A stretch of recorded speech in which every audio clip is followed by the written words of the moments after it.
Are you tired of spending your time and money chasing strategy after strategy only to discover what worked 10, 5, or even 2 years ago is not working now? Things shift fast in the online space, and if you're not keeping up, you're getting left behind.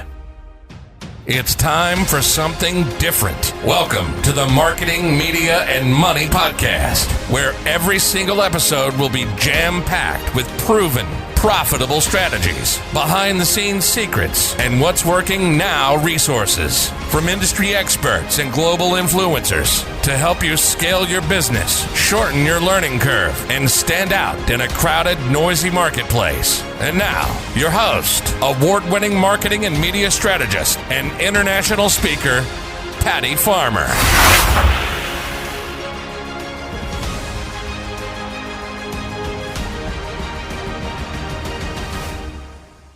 Hello, everyone, and welcome to today's episode of the Marketing, Media, and Money Podcast. I'm your host, Patty Farmer, and I am looking forward to sharing today's industry expert with you. And today, if you're listening, it's your lucky day.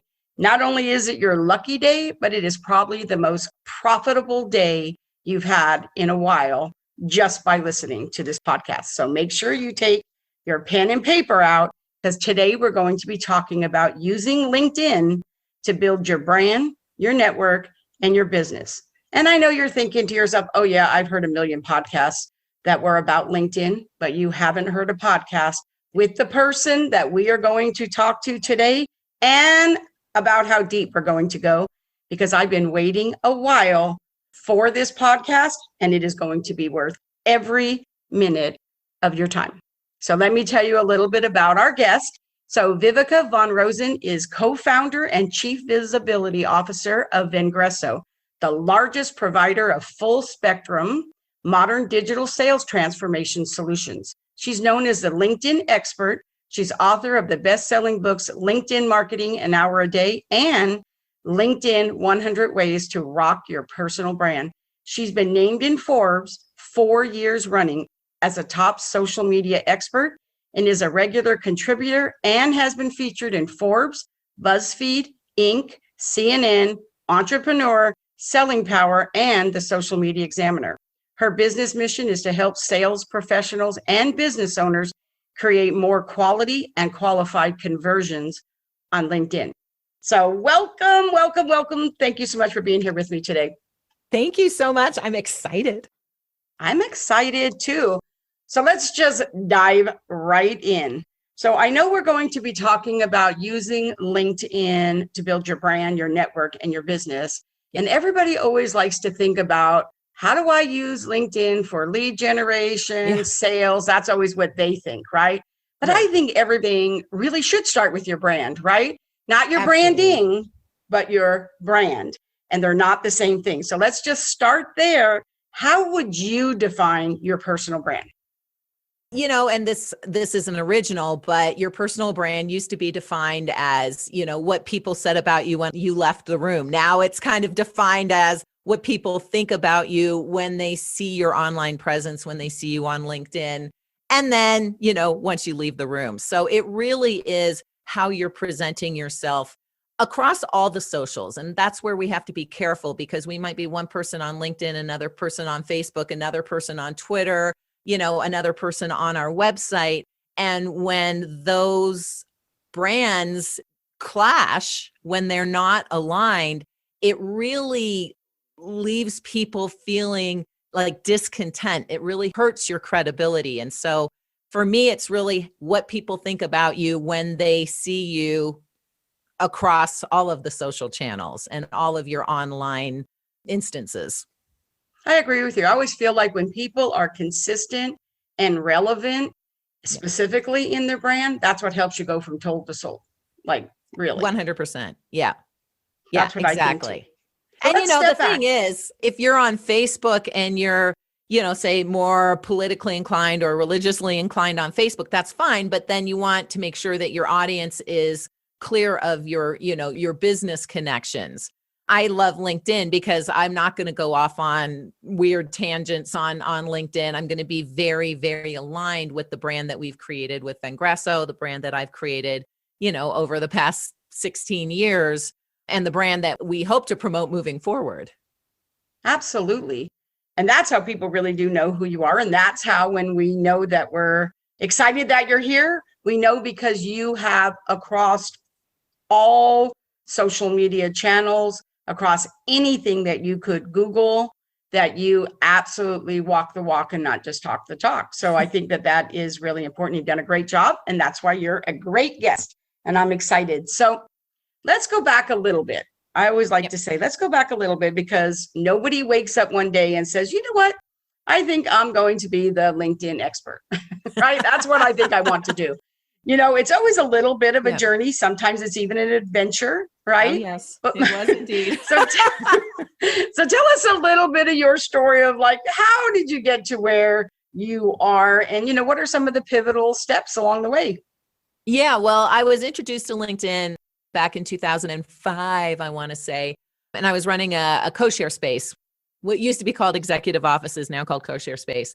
And what I realized is I'm not such a great manager of people, but I loved the whole networking, business development part of it. And so I always brought people in to talk about what was the latest and greatest for our members and our membership.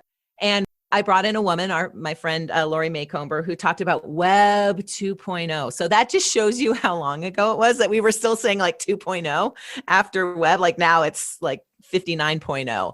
But back then, the idea that the web was interactive, that you could have an interactive website, was like a big deal back in 2005. So at the very end of her presentation, she mentioned this thing called LinkedIn. And because we had a virtual aspect to our company, I thought, oh, wow, 7 million users. Like, I could get so much business using LinkedIn. That also shows you how long ago it was. And so I started just learning what I could about LinkedIn. There was one book at the time. My friend Jason Alba wrote the book, I'm on LinkedIn Now What? And that was kind of it. And so I just started talking to local chambers and pretty much anywhere I could about this cool thing called LinkedIn. And one of the associations that I was a member of with our virtual officing said, hey, do you want to come speak about LinkedIn and social media at our annual event? And I'm like, ooh, first speaking gig, which was in New York City in the Waldorf Astoria Ballroom. And there was like 100 billionaires in the room. I mean, it was like million and billionaires. I don't know that I've ever hit that net worth since. But that was kind of my first speaking gig. And I loved LinkedIn. I loved speaking about LinkedIn. But this is really pre-Facebook, pre-Twitter. And to me, LinkedIn was a great business tool, right? It was a Rolodex on steroids. There were no visual elements to LinkedIn at the time, which was good because I was a very text-based kind of girl. And, you know, there wasn't a lot to LinkedIn at the time as we look back on it now. But here was a way to see who we were connected to see who they were connected to. You know, that whole idea of 3 degrees of separation was absolutely, you know, powerful back then. Now it's just kind of like, yeah, of course, duh. But back then it was something new. So, you know, that combined with being able to quit my day job, hallelujah, combined with getting a request from Wiley to write a book for them, it all just kind of spilled forward into my company, which was called LinkedIn to Business for about 12 years. And then, as you mentioned, Vengreso, which we just formed 4 years ago.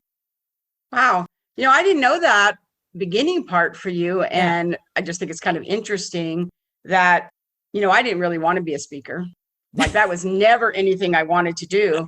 And 10.5 years ago, when I had a friend say, Patty, you know, I really need you to help me out. You know, just come talk about networking. You know, you know, you're this master connector, just talk about networking. And I did. And I remember like being sick to my stomach and the whole thing. And I went home that day and said, you know what? This is like powerful that you could reach this many people. And I decided that I was going to be like the best speaker I could. And the funniest thing is I put it out there. I told a couple of my friends, and 2 days later, I got a call from another friend who said, Patty, we had somebody who was going to speak and they had this appendicitis come up. Oh, no. You know, would you be willing to get on a plane and come speak about lead generation for LinkedIn? Yeah. She says, I know you love it. And I was like, and my husband was in the background and he said, you said you were going to say yes. So I said yes. And I said, well, where and when? She said, tonight. I said, tonight? What? And I was like, what? And I'd only spoke one time for like 40 minutes, right? Yeah. And she said, tonight, I need you to get on a plane. I said, to where? She said, to London. We'll pay you $10,000. Holy crap. Yeah, I'll be there. So I said, yes. I got on the plane and just sat on the plane. And while it was a long flight and thought about, well, what are all the reasons why I love LinkedIn and how have I used it to monetize? Yeah. And when I got there, there were 156 people in that room, 156 people. And out of 156 people, they allowed me to sell this small package. 110 people out of the 156 purchased it. And I got booked for 3 other bookings, all in England, different parts of England. So my second speaking engagement that I ever spoke literally made me become a 6-figure speaker and an international 6-figure speaker talking about LinkedIn. I want to say, I think that time I talked about it was probably the only time I've ever spoke about LinkedIn. That's awesome. That's awesome. I love it. But that's it. You just have to see the opportunity and seize it. And I kind of laughed because you said you don't become a LinkedIn expert overnight, but really I did, because I can tell you exactly. It was 2009. I was sitting in a Twitter class with Joel Comm. Joel Comm was teaching it, and I was learning about Twitter. And so the first thing you do is get your handle. And I tried my name, Viveka. It wasn't available, thank God. And I tried, and I was sitting next to another LinkedIn expert. And I tried LinkedIn expert and it was available. And so I got LinkedIn expert on Twitter. And then shortly after that, there was this app that would go through on all the socials and see if, and most of them aren't available anymore. But, that's how I got LinkedIn expert on YouTube. That's how I got LinkedIn expert on Facebook. That's how I got LinkedIn expert on, and so I got LinkedIn expert as a handle on all the socials. And thank goodness I was paying attention to LinkedIn that day when they allowed you to customize your URL there too. So, that's how I became the LinkedIn expert. I got the handle and then I had to prove it was true for the next, 15, 16 years. That's totally okay. Last week on my podcast, I had an SEO expert who did social, and she said something that I didn't know. She said that if somebody already has your name, which is what happened to me. Yeah. I mean, I'm the main Patty Farmer, but yeah. The person who fights me for Google is a Patty Farmer who's passed away now. That was one of Hugh Hefner's playgirls. Oh my! Murdered at a hotel in New York. And every time somebody brings it up, she makes number 1 and I'm number 2. It's kind of just sort of funny. But with that said, she said that they can't read the word the, and that if you just put the in your name, in all of your handles, if somebody already has it, rather than putting something after it. And I didn't know that. And I was like, really? And she said, yes, because when Google reads it and all that stuff, they don't see that as really as being a word. So they really pick it up as your name. And I was like, wow, because for me, I went when somebody had my name and I'm Patty Farmer CEO. Yeah. I didn't know I could have been I am the Patty Farmer, but I mean. Absolutely. Well, and you see that once in a while. And it's funny because for Vengreso, we managed to get our handle, because it's a made up word. So we managed to get our handle on everything but Facebook. And so for us, it's Go Vengreso, but maybe we should have done the Vengreso. Kind of crazy. So I know it's so funny, the things that you actually find out, right? So one of the things I want to talk about before we really dive deep is I always like to know what not to do as much as I like to know what to do. Right. Sometimes even more. Right. Yeah. So one of the things I love to do on this show is to allow our guests to, I want to say, debunk a myth. What is the biggest LinkedIn myth that you're here all the time that you're like, you know what, Patty, let's just debunk that myth right now. Okay. And I hope you don't mind, but I'm going to debunk the myth of the title, the name field. And a lot of people will tell you that if you put your keywords in the name field of LinkedIn, it'll help you be found. What will help you be found is what we've just been talking about, is your social URL. So, you've got linkedin.com/in/Patty Farmer, or if you needed to, the Patty Farmer. But a lot of people will put, keywords, names, titles, etc., after their name, like maybe someone I'm talking to right now. And the problem with that is it doesn't actually help you get found that much more. it goes against LinkedIn's end user agreement. You're supposed to have your name and your name only. Now, if you've got, some kind of designation, CIP or whatever, you can certainly have that in there too if you feel you need to. And it also makes it harder to find your name because now they're looking at your last name being expert instead of farmer. And so, and I did the same thing. I did because someone told me to do it early days, and I did Viveka von Rosen - LinkedIn expert. My last name was LinkedIn expert. And then someone saw that and turned me into LinkedIn. And that was one of the many, many times that my account has been restricted. So you have so much opportunity in your headline area to tell people who you are, what you do, who you help, that you don't actually need to put those keywords like LinkedIn expert in your name field. So anyone who's got that in the name field, go ahead and take that out. We don't want LinkedIn to restrict your account, and you're still going to be just as findable. So that's one big myth that folks still share, but it's not very helpful to your LinkedIn profile. That is definitely one thing that I would recommend with your profile. The other thing is third person. You have to have a professional third person bio in the about section. The about section is really more of a sales page, and it's a sales page that should be focused on your buyer. You want to make sure that your profile is buyer centric. It's focused on your buyer. It's focused on their points of pain and how you can help to solve those points of pain. So no one cares that you've got 48 years in sales and that you're a, quota crushing sales dude and member of President's Club every year. Like, who cares? How can you help me? What's in it for me? With them, right? And so you want your profile from your headline to the about section to the media that you share in the featured section, all to be focused on your buyer's point of pain and how you can help your buyer. Back in the day, I think it was 2007 to maybe 2010, you could upload your resume. And so a lot of people still have a resume as a profile, but let's take it the next step, folks. It's 2021. Let's take it to building that personal brand, and your personal brand should actually focus on how you help others. I really love that because, so go ahead and out myself and say that I am one of those people who had that in my last name field.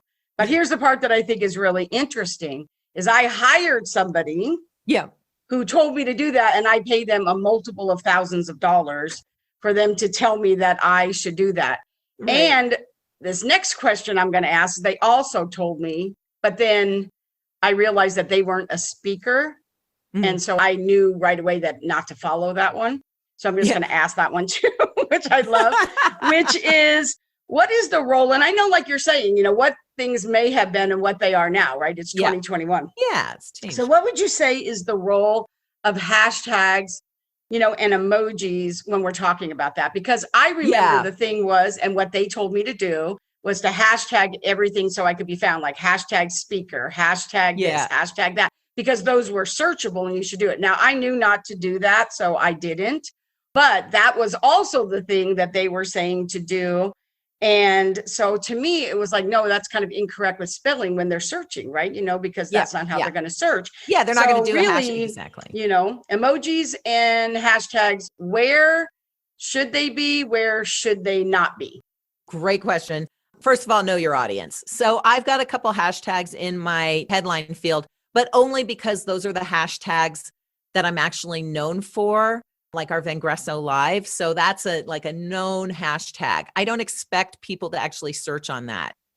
Your hashtags are great and super searchable in content. So when you're sharing an update, when you've got an article, awesome. But in your headline, in your title fields, you don't actually need hashtags. They do sometimes, depending on if you're looking at a profile from a mobile phone or from the desktop, they might bold the word and make it stand out a little bit more. But as for being more findable, no, the hashtag is not going to make you more findable. Similarly with the emojis, some people, love emojis. Their audience loves emojis. Maybe they've got like a big Instagram audience. They're used to using all the emojis all the time. Sure, go ahead and throw some emojis in there if you want to, no problem. Some people put emojis in the name field. I don't know if that goes against LinkedIn's end user agreement or not. I probably wouldn't do it. But again, know your audience. If your audience like digs that, or maybe that's truly like your handle or how you're known is by a little B beside your name, then go for it. But know your audience. Like we've got B2B sales leaders, our audience. I don't need cutesy, unicorn poop emojis to draw attention. It would draw the wrong kind of attention. Now you will notice in my about section, I add some emojis in there, but they're like, quote, business type emojis. They're, again, the unicorn poop, maybe save that for Instagram or Facebook or TikTok or whatever. So yeah, as for your headline, you've got 220 characters. You want to tell people who you are, but more importantly, who you help and how you help them. Focus on your buyer. You're going to have 220 characters, so you've got plenty of opportunity to throw some keywords in there. And I would also recommend for some of you adding your web or your company name if your company name is your website. So for us, vengreso.com. A lot of times people get in Google mode. And so when they search on LinkedIn, if they're searching for a company, they'll search for vengreso.com as opposed to just Vengreso. And then that way, both our company page, but all our employee profiles will show up as well. Only do that if you want your employee profiles to show up. That's the other thing is if you got a lot of employees, not just sales and marketing definitely should have optimized profiles, but honestly, everyone, front end, back office, whatever, because we don't know how profiles are going to show up on LinkedIn. And so you want to make sure that your accountant's profile looks as good as your sales leader's profile. And if that's the case, make sure in that headline section that everybody has your companyname.com. So those are just a few little ninja tricks around visibility on LinkedIn. I think that makes a lot of sense though, because really for every social media channel or platform, you should have a voice for what you're doing. Yeah. And if you're using LinkedIn, you are using LinkedIn for business, or why bother? So, Exactly. if you want to be cutesy and have all of those things, there's a place for that. And that's where it really should be. So I kind of look at that. I think the only emojis I've seen that I really like is when people use it kind of to break up their summary and, or they'll have one of a microphone or something like that. That's exactly kind of like they're using it as a bullet point and they just, kind of do that. And sometimes that does kind of break it up. But I do think that it is really important to stay true to the platform that you are absolutely using. So I love that. So using hashtags and emojis, use them sparingly and where you want them to be. The other thing that I really realized is I saw this little like audio recording that you could put in the headline too. So let's talk about that. And really, it's not very long, but how would you strategically use it? Yeah, absolutely. So there's a new name pronunciation feature that you can find. You can see it on anyone's profile. So if you go to my profile or Patty's profile, you'll see a little icon by our names, a little sound icon. So when you click on that, you can actually hear our introduction. And that's what I recommend. Now, for me, I've got a weird name. Everyone always mispronounces it. And so I do use it for name pronunciation, which is the reason LinkedIn created. However, I don't think anyone's name is 10 seconds long. So you've got a really great opportunity to use like a mini elevator speech here. So mine is, hey, this is Viveka von Rosen, Chief Visibility Officer with Vengreso. We help B2B sales leaders create more qualified and quality conversations, right? So 10 seconds, I got my name in there. So now there's no excuse. Now people know how to pronounce my name. We got my company name in there, same thing. Everyone always mispronounces it. And I've got my who we help, how we help them, all within 10 seconds. And then what's brand new, Patty, if you look on your profile or if you on your mobile device or on your desktop and you see a little orange plus sign. So I don't know if you have it yet, but look for a little orange plus sign on your picture. If you have that, we have what I call the Harry Potter effect. You can shoot a 20-second video, again, introducing yourself, who you help and how you help them. So you've got a 20-second video. And what happens is if someone else has that feature, they go to your profile, they see your picture, but then all of a sudden, and here's the Harry Potter effect, all of a sudden they see this little video, they see you talking, and then they can click on the orange ring, which will pull up that 20-second video introduction. So I love both the audio, the audio voice name pronunciation tool, which is only found on your mobile device, although you can listen to it on desktop, and the new video cover stories. Because let's face it, we're not doing as many conferences right now. We're not doing the trade shows. A lot of our networking is LinkedIn, which is relatively static. Like hopefully you've got a nice background image and a good picture of yourself, but it's relatively static. People, unless you're uploading video, don't really get a good taste of who you are. So now above the fold, right there in that intro section, they can see you, they can hear you, and they can see a video of you. So the other thing is make sure that the photo looks like you. Because if you go from like glamour shot of 1980 to like, you know, me with the COVID-20 and shorter hair or longer hair or glasses or whatever, there's going to be like a huge disconnect there. So you want to make sure that the picture of you actually looks like you. So you're in brand again. So this all talks You're in about brand, exactly. So that's really important. Yes. Now that it seems like we're just going straight down your LinkedIn profile, one of the other things that I really love is the ability to customize websites and not just have one. Yes, exactly. That's I love the strategy of that. So let's talk about that. Yeah, 100%. So in the contact me and contact us section, first of all, most people like don't even pay attention to it. But in that contact info section, if I go in there, it's one of the few places on LinkedIn that you actually have a hyperlink. Like back way back in the day, the banner image would actually take you to a page. But now there's only a couple places where you can do that hyperlink. So first of all, you can do up to 3 websites or a website and 2 landing pages, or you can do your website, you can do your YouTube channel, you can do a direct link. Maybe you're a speaker, you've got your sizzle reel, so you can take them right to your sizzle reel. And not only that, you can, as you said, you can customize or describe it. Now, I don't know why LinkedIn did this. Before, when you customize the hyperlink, the name, like Patty Farmer, would actually be hyperlinked. And that was just so much cleaner. Now it says pattyfarmer.com, in quotation marks, it says Patty Farmer, which, you know, hello. But for some people who have a company name that's made up, like ours, Vengreso, you know, you don't know what a Vengreso is. So in quotation marks, by customizing it, it says, you know, social selling strategies or something like that. Same thing. I've got this big long link, and that reminds me, I have to put my new book in there, this big long link to my old book. And then in it, it's like 101 ways to rock LinkedIn, or LinkedIn 101 ways to rock. Now it's 101 ways to rock LinkedIn. Woo, big change. You know, and then our YouTube channel, et cetera. So you can actually describe what those links are. But like I said, they're hyperlinked.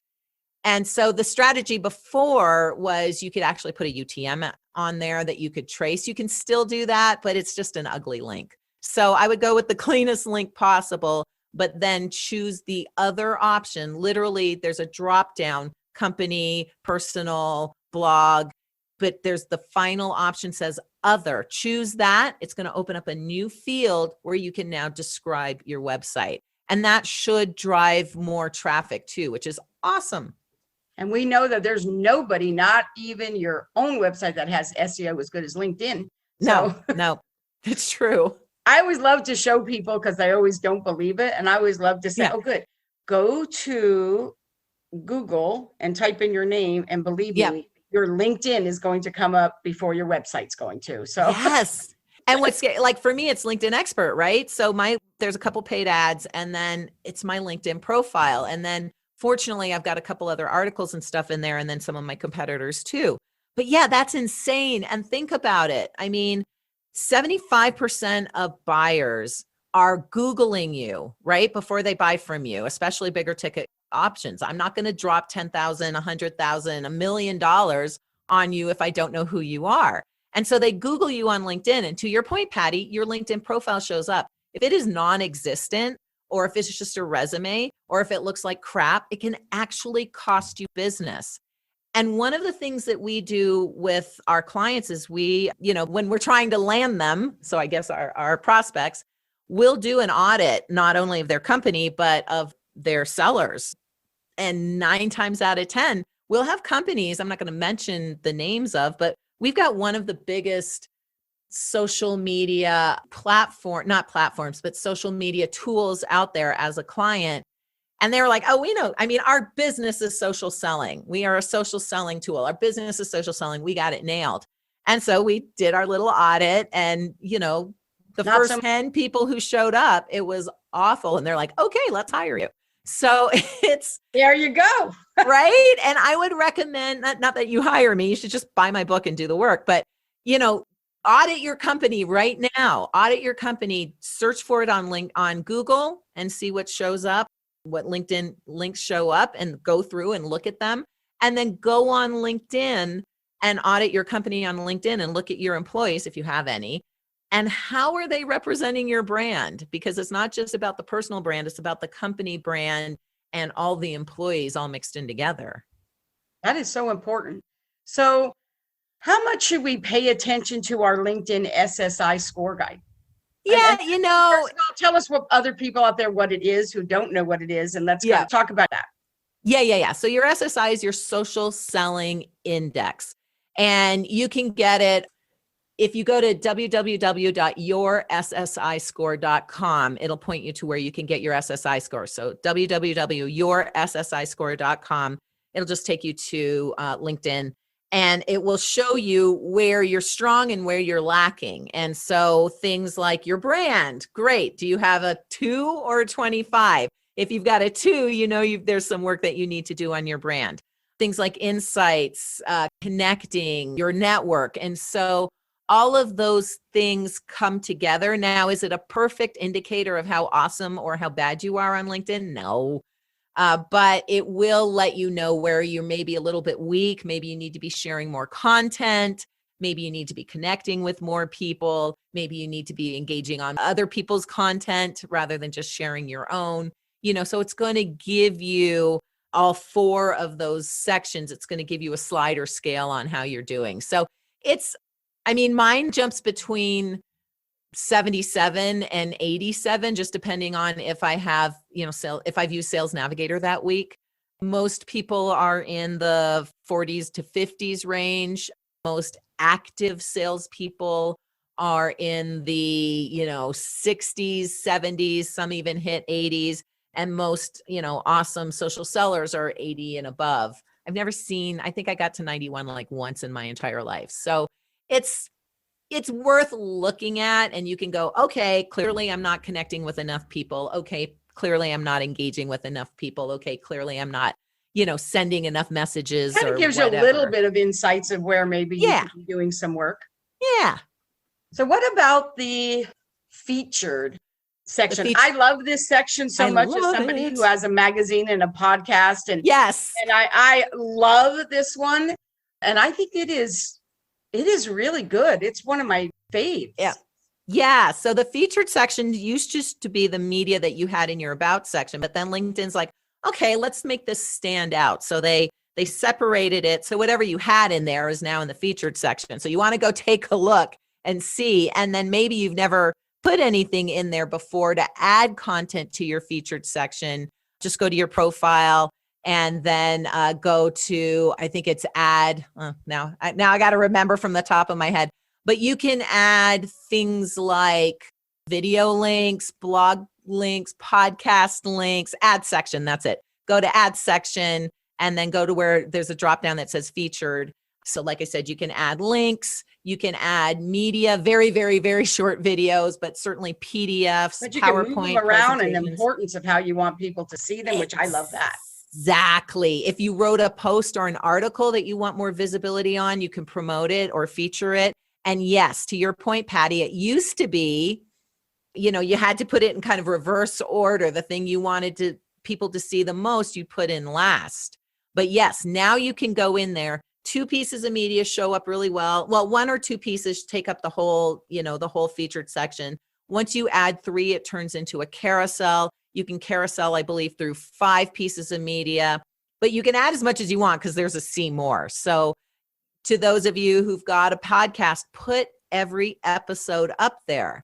And, if you've got a new article, put it up there. If you've got your sizzle reel, put it up there, and you can move things around however you want, but it's not one and done. And I think that's a mistake that people make, because it was kind of one and done when you were putting content in your media section on your summary or about. But now it's right up there, right? So you want to keep it up and you want to keep it engaged. Here's a little ninja trick. If you add a GIF as your image, so you'd want to add the GIF as the image first, and then whatever link, podcast, etc. If you go to my profile, you can see this. You'll see the GIF moving. And so that's awesome because it grabs the attention of the eye. Video, it won't work for. I mean, you can add a video, but it's not going to like play the video. But a GIF, it's actually going to play, which is really, really cool. Another little ninja trick here, and not everybody has this yet, but if you go to your dashboard, see if you can get creator mode. Creator mode, what that does is it allows you to choose 5 hashtags that you want to be found under. And when you add those hashtags to your content, it will promote it a little bit more to your audience. So that's number 1. Number 2, creator mode also pulls up your featured section. So it's right underneath your intro section. So it pulls it up higher on your profile, which is also cool. And then what's really neat is if you've got LinkedIn Live, and you have to apply for it, and that's a whole other conversation. But if you've got LinkedIn Live while you are live, it will play where your banner image is. So there's a picture of your head, and then there's your live playing for people to see right on the top of your profile. So all of those things are really cool. So look for that creator mode, or just Google LinkedIn creator mode. It'll take you to the article where you can maybe force it into application. That is fabulous. Because I know that LinkedIn Live is really, everybody's talking about LinkedIn Live right now, right? You know, yes, you have to apply in. At first, it didn't seem like it seemed like it took forever. Now it seems like they're a little bit faster. Yeah. Keep applying. If you've applied for it and you didn't get it, it's not one and done. My friend Kate finally got it. She applied like 12 times. And do you know what they look at? Can you give us some little tips on what are they looking at when they're deciding? Yeah, if you want to get live, first of all, don't tell them you're going to talk about LinkedIn. They don't want you to be that meta. They want to know that you're going to be talking about your area of expertise, but don't say it's LinkedIn, because I think that's what kept us from getting it for the longest time. Let them know you're already conversant with lives if you are. So if you've got a Facebook Live, if you're using Periscope, if you use Instagram, live, whatever lives that you're currently doing, share the links to those so they can see you in action. Let them know that you're going to have to use a third-party tool like StreamYard or Restream or Zoom or whatever. You do have to use a third-party tool. You can't just go, like on all the other socials, you could just go live by clicking a button. But on LinkedIn, you actually have to use a third-party tool. So they want to know that you can do that. Let them know that you're going to, have a regular presence. So for us, it's every other Friday. I do our Vengreso live show. So let them know you're going to have a weekly or a bi-weekly show, what it's going to be about, how long it's going to be, are you going to have guests? Are you going to have other thought leaders? Are you going to do interviews? Are you going to do book reports? Like, what are you going to do in your live? They want to make sure that A, you understand how live works, B, that you have the ability to pay for and utilize the technology to do the live, C, that you're going to be consistent in it. So you're not going to get a big following and then people are like, man, no. And also that you do have a topic, that you do have an area of expertise. But it doesn't matter if you're in marketing, if you're in sales, if you're a speaker, if you're an entrepreneur. I mean, they're, one of the most famous lives out there. He's a plumber, and he's just killing it.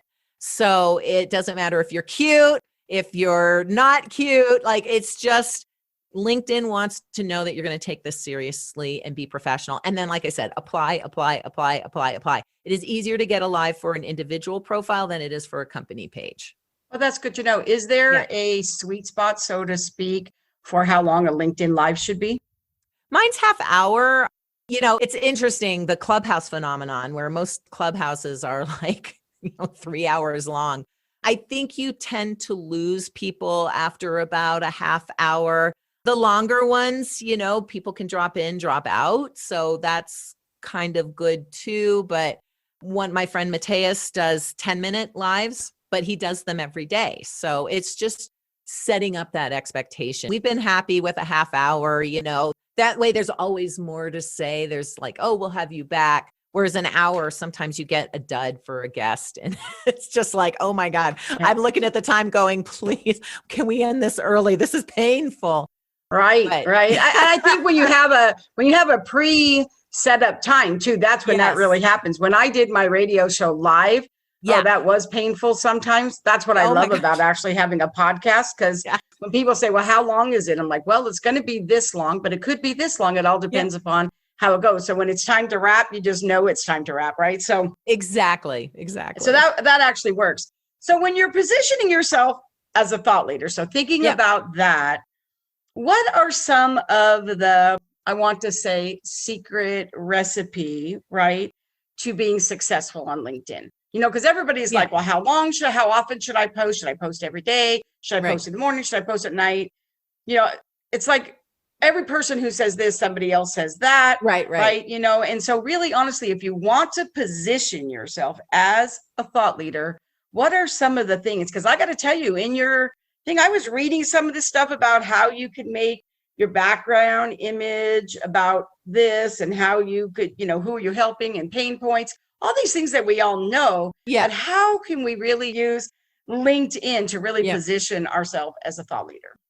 Yeah. First of all, you want to kind of deep dive into the different types of content you can share on LinkedIn. So, you know, we talked about LinkedIn Live. Like I said, you have to apply for it. It is a lot of work. Thank goodness I have Andre. She is my manager. She is my producer. She does, she coordinates with our marketing department to get everything ready. And we still only do it twice a month, and it's still a whole lot of work. So it's great. And no, you're going to be doing some time investment. Similarly with stories, LinkedIn has stories now. I started in the story field and I realized I wasn't creating quality enough stories, and I kind of dropped the ball. Plus to me, it's more of a YouTube or an Instagram thing. But that being said, I love video cover stories, which is essentially just a story too. So there, we've got stories, we've got updates, but updates themselves, you can upload native video, you can share links, you can of course share links to podcasts, blogs, etc. You can upload images, you can upload documents. When you upload a PDF or a PowerPoint presentation, it turns into a carousel. And because LinkedIn's algorithm is focused on dwell time, it likes carousels right now. So if you have a PowerPoint or a PDF you want to upload, do that, because you'll get a lot of LinkedIn juice on that, algorithm juice on that. Polls. LinkedIn is loving polls right now. So when you click into updates, you'll see you have other options at the bottom. You can give people kudos. I mean, there's just so many different ways to share content. A lot of people, us included, we use an employee advocacy tool called Everyone's Social, but there's Agora, Pulse, Gagalamp. I mean, there's just a ton of great social sharing tools out there right now. You're going to get less visibility on things that you schedule out. So the more native you can be in your posting, the better results you're going to get. But to answer your actual question, and then there's articles. And now there's something called subscriptions, and subscriptions are amazing because they turn your article into a newsletter, which LinkedIn will then email to your followers. Yes. So if you haven't been in articles for a long time because they were getting crap results as far as, views, etc., jump in again. So when you go to the posting section, they'll see article. You'll see there, if you have the opportunity to do a newsletter, if you do, strongly consider it. Like I said, it's a time consumer, but if you're already creating a beautiful newsletter that you're sending out every week, you can replicate that work very easily. And like I said, LinkedIn will send that out. So I follow 2 or 3 people, Andy Crestodino and Stan, I'm sorry, Stan, I'm totally spacing Stan's last name. But and their newsletters come to me on LinkedIn, and it is so impressive. And they're saying they're getting crazy visibility from it. So what a way to position yourself as a thought leader, especially if you're already creating a weekly newsletter or blog. Like, absolutely, it makes sense. I remember when the big thing was to just do SlideShare. Remember when it was like, that was like the big thing, just do SlideShare. And LinkedIn bought a portion of SlideShare. And now LinkedIn's like, don't use SlideShare. And then I think they sold it to somebody else. So you don't want to use SlideShare. You want to natively upload your slides or your PDFs. And then the other thing I would encourage you to do is really utilize that description section. So you've got 1,300 characters. And we call it the anatomy of a post. You want to identify your audience, like, hey, sales leaders. You want to identify their point of pain. Like, are you having a trouble leading your team, while we're all working from home and it's really a hybrid work situation? So if that's their point of pain, they're going to be like, yes, yes, and yes. And, read this article below. In it, we cover blah, blah, blah. So you want to let them know what they're going to see.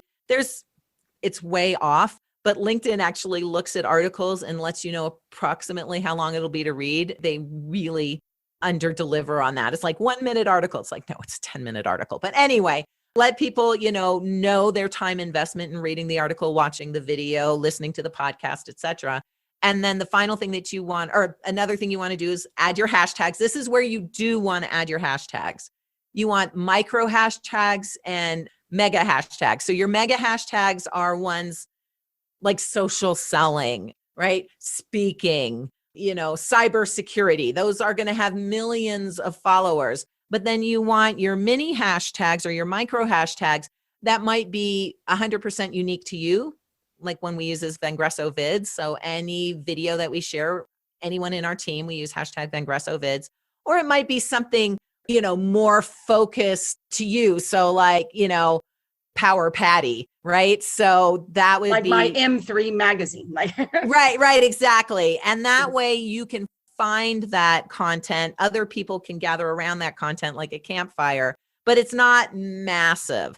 And as I mentioned before, with the creator profiles, you want to make sure that you're using, 2, 3, 4, 5 of those hashtags. And speaking of the number of hashtags, you want to use at least 3 because LinkedIn's SEO is going to pick up the first 3 and actually put it in your URL. So I don't know if you ever noticed that before, but if you look at your URL when you create a post, the first 3 hashtags will actually show up in the name. So that's great for Google. So you want to use at least 3 hashtags. Make sure those 3 hashtags are aligned with the ones you want to show up in Google. Exactly. This is not the time to be a lady boss and etc. You can lady boss later, right? Exactly. You can lady boss totally. later. Like, I think that makes a lot of sense. And then like really you can put video or a PDF or even an infographic and all that stuff. I mean, like that is powerful. Yeah. And once a day, it takes some time, but if you can, don't look at my posts because I do that once a week, but I have a whole marketing team and a whole company and they all share prolifically. But if you can do once a day, and you don't have to create your own content all the time, right? You can curate other people's content. In fact, we call the 411 rule, 4 pieces of thought leadership, third-party thought leadership, other people's stuff, right? 1 piece of personal content. Maybe you're doing an interview or a book report or, something personal to you. And then 1 more business focus, like you're sharing your blog. So if you do the 411, over a period of 5 days, only 1 of those things is going to be like salesy. Everything else needs to be more positioning you as a thought leader. But even when you're sharing other people's stuff, use that 1,300 characters to build the expectation around the post. Plus, it will align you with that person, right? So if you ever wanted to be aligned with another thought leader, share their book, share their article, share their webinar, but spend 1,300 characters letting your audience know why they should pay attention to it. Because now you're aligning yourself with their expertise and you're positioning yourself as someone they want to know that they're going to want to know, that they hopefully will like and trust, the KLT factor. All things being equal, a person I share and align myself is my friend Bob Berg, right? All things being equal, people do business people and refer the people they know, like, and trust. It's not rocket science, but it does take a little bit of work. I will say though that LinkedIn, man, they've just really come far, right? There's a reason why their SEO is so good, but all these different things, it's like they're seeing, it's almost like, and maybe they are, right? Yeah. Like they're saying, wait a second, we don't want people to go other places. So all these things that everybody's doing everywhere else. Yeah. I think the one thing that I really love about LinkedIn, well, there's many, but this one thing is for the people who are going to say, in my case, when they do say this, like, this is when you should hire somebody. But with that being said, if you're only going to do 1, and you're going to get the most bang for your buck if you can only do one, if that one is LinkedIn, for sure. Yeah. I mean, the LinkedIn, their timeline is still honest. Like they do have an algorithm and it is based on dwell time. So the more quality content that you can share that people will actually read, stick to, respond to, comment on, the more likely it is going to be spread out. But it's not pay to play like it is on all the other socials. Like you really can get thousands, tens of thousands, hundreds of thousands of views on an article without paying LinkedIn in order to do it. That's fabulous. Yeah. So I'm going to ask one more question. I mean, you have really, thank you so much. When I asked you to come and just kind of share, you were so generous with your brilliance, and I appreciate you so much, and I'm sure our listeners do as well.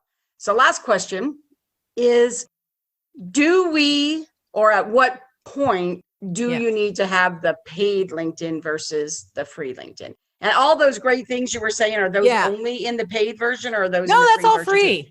Yeah, good question. Thank you. Now, everything I have shared up until this point is all available on free. Now, we love Sales Navigator because we're a sales training company and all of our people, right? So marketers love Sales Nav, sellers love Sales Nav, but do you need a premium account? No. What I tell our folks is when you get stuck on LinkedIn, right? If you're actively using LinkedIn a lot, doing searches on LinkedIn, LinkedIn's going to go, oh, it looks like you're using this for business. Well, no, duh. I mean, of course we're using it for business, but LinkedIn will go, oh, I see you're using this for business. You know, if you want to do more searches, you're going to have to get a premium account. Or LinkedIn Learning is phenomenal. I mean, it's really, because I'm a LinkedIn Learning author, I've got a couple of things on it, but you know, if you want to train your team, then LinkedIn Learning is great. You need a premium account for that. If you want to save your prospects and keep an eye on them and their activity so that you can socially surround and engage with them and build that top of mind awareness again before inviting them to connect, great, use Sales Nav. But for people who are, you know, just not using LinkedIn exclusively, let's say for networking or business building, they're just dipping in once a week or so, you don't need a premium account. You'll know when you need it because you just won't be able to get any further. But don't invest and don't even try the free trial of Sales Navigator. And I recommend Sales Nav over their regular premium account because it's only $20 more and you get like 10x the features.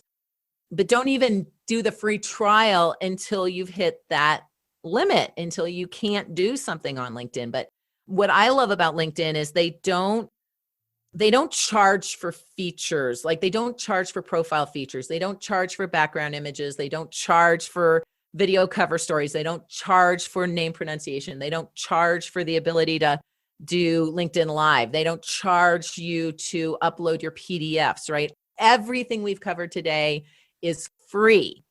So yeah, don't even invest in LinkedIn until you need to. That makes a lot of sense. So Viveka, how can people connect with you? I know they're going to want to, as if this wasn't so generous. I appreciate you so much, but how can they connect with you? Yes. So first of all, if you Google LinkedIn expert, my LinkedIn profile is usually second or third or first under the page. So please feel free to invite me to connect. I am at my limit. So just let me know that you were on Patty's show. Like you heard me on Patty's show. That's all I need. I will kick someone else and invite you in.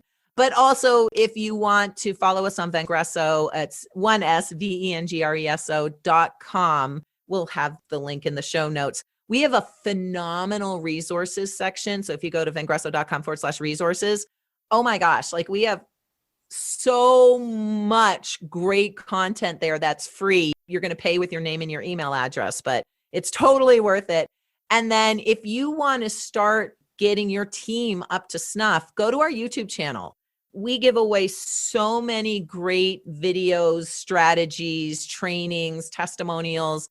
It's youtube.com/Vengreso.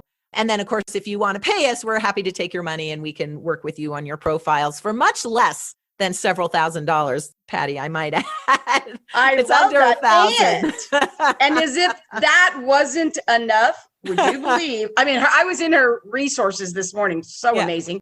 As if that wasn't enough, she actually came bringing a gift. So I love it. And I love this gift. And I already have been in there too. So why don't you tell them a little bit about that?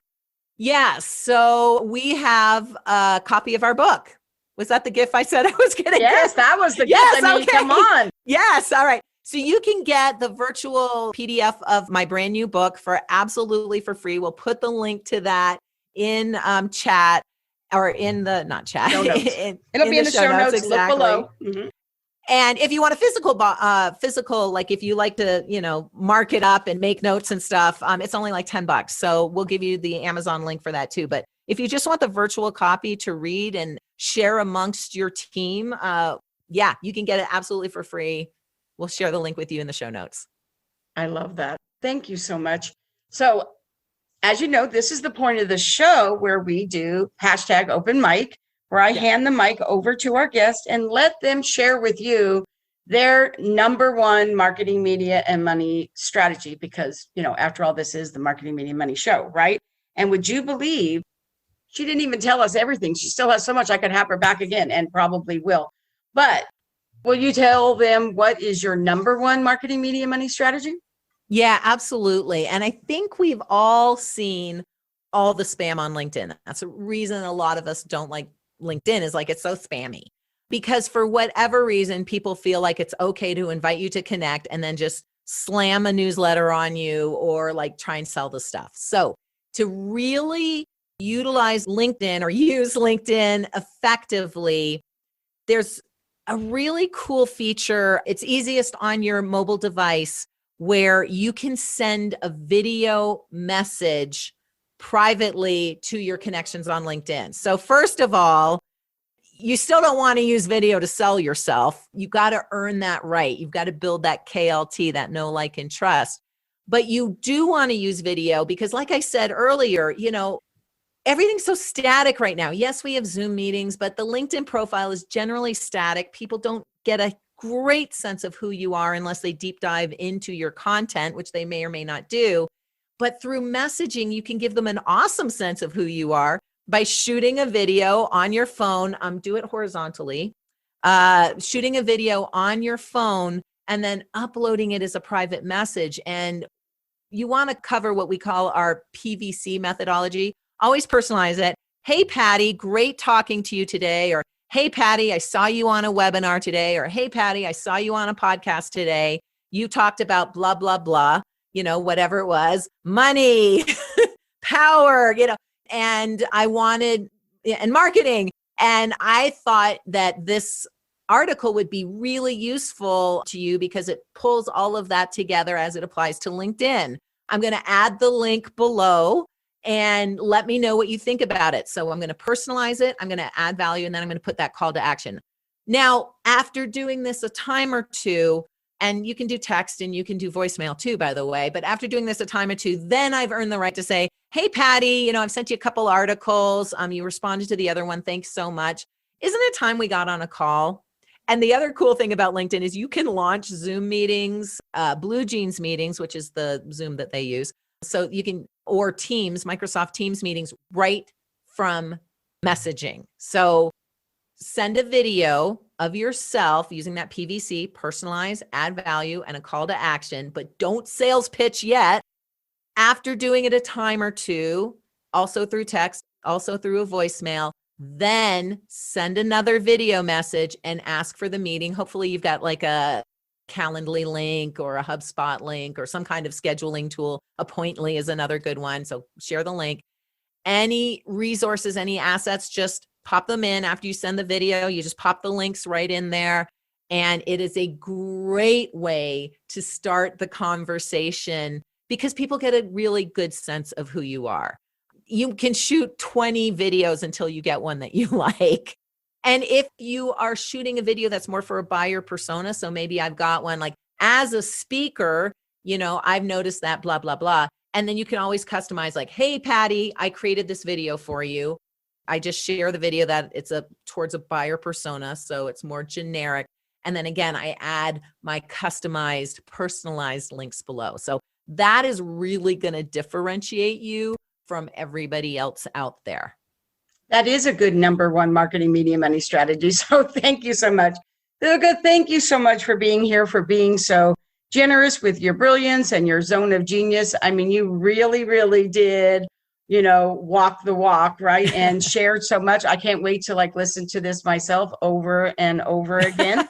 So I know my audience will too. So thank you so much for being here with me today.